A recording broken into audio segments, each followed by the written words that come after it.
BJP Engandiyur മണ്ഡലം കമ്മിറ്റിയുടെ ആദ്യഘട്ട സ്ഥാനാർത്ഥി പ്രഖ്യാപനം നടന്നു. സരസ്വതി വിദ്യാനികേതൻ സെൻട്രൽ സ്കൂളിൽ നടന്ന യോഗത്തിൽ തൃശൂർ നോർത്ത് ജില്ലാ പ്രസിഡന്റ് അഡ്വക്കേറ്റ് നിവേദിത സ്ഥാനാർത്ഥികളെ പ്രഖ്യാപിച്ചു.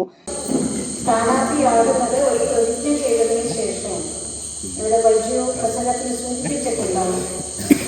വികസിത കേരളം എന്നുള്ള കാഴ്ചപ്പാടുമായിട്ടാണ് നമ്മൾ അത്തരത്തിലുള്ള ഒരു കാഴ്ചപ്പാട് മുന്നോട്ട് വെച്ചുകൊണ്ടാണ് ഈ തെരഞ്ഞെടുപ്പിനെ നമ്മൾ നേരിടുന്നത്. അതുകൊണ്ട് വികസിത ഏങ്ങണ്ടിയൂർ പഞ്ചായത്ത് സാധ്യമാക്കുവാൻ പ്രതിജ്ഞാബദ്ധരായിട്ട് വേണം ഈ സ്ഥാനാർത്ഥിത്വം ഏറ്റെടുക്കാൻ എന്നുള്ളതാണ് പാർട്ടി തീരുമാനം. ഓരോരുത്തരും ഈ പറഞ്ഞ സ്ഥാനാർത്ഥികൾ എല്ലാവരും തന്നെ കഴിഞ്ഞ കാലങ്ങളിൽ പ്രവർത്തിച്ചിരുന്നത് ഈ നാടിന്റെ വികസനത്തിൽ തന്നെയാണ്. പക്ഷേ ഈ പ്രാവശ്യം പ്രതിജ്ഞ ചെയ്തുകൊണ്ട് സ്ഥാനാർത്ഥിത്വം വരുത്തുന്നു എന്നുള്ളതാണ് നമ്മൾ ഉദ്ദേശിക്കുന്നത്. തീർച്ചയായിട്ടും അതുകൂടെ കഴിഞ്ഞിട്ട് വേണം ഈ ഒരു ചടങ്ങ് പൂർത്തീകരിക്കുമെന്ന് കരുതുക. അപ്പോൾ എല്ലാവരുടെയും അനുവാദത്തോടു കൂടി ആദ്യ പട്ടിക ഒരു വഴി മാത്രം പ്രഖ്യാപിച്ചിട്ടില്ല, ബാക്കി എല്ലാം ഇന്ന് പ്രഖ്യാപിക്കുകയാണ്.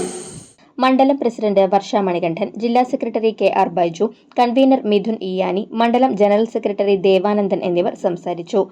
KK ബൈജു, നീമ ഗിരി, സുരേഷ് പനച്ചിക്കൽ, ശരത്, ശരണ്യ സുബിൻ, മനോജ് ആറുകെട്ടി, KR ലീന, CS സുധീഷ്, പ്രസീത കിഷോർ, ഷൈനി ബിനോയ്, സുനിൽ, ഉഷ സുകുമാരൻ, പ്രതിഭ ഷാജി, വസന്ത സന്തോഷ്, സഞ്ജു ശ്രീകാന്ത്, മോഹൻദാസ് എന്നിവരാണ് 1 മുതൽ 17 വരെയുള്ള വാർഡുകളിലെ സ്ഥാനാർത്ഥികൾ. 2ാം വാർഡിലെ സ്ഥാനാർത്ഥിയെ പിന്നീട് പ്രഖ്യാപിക്കും.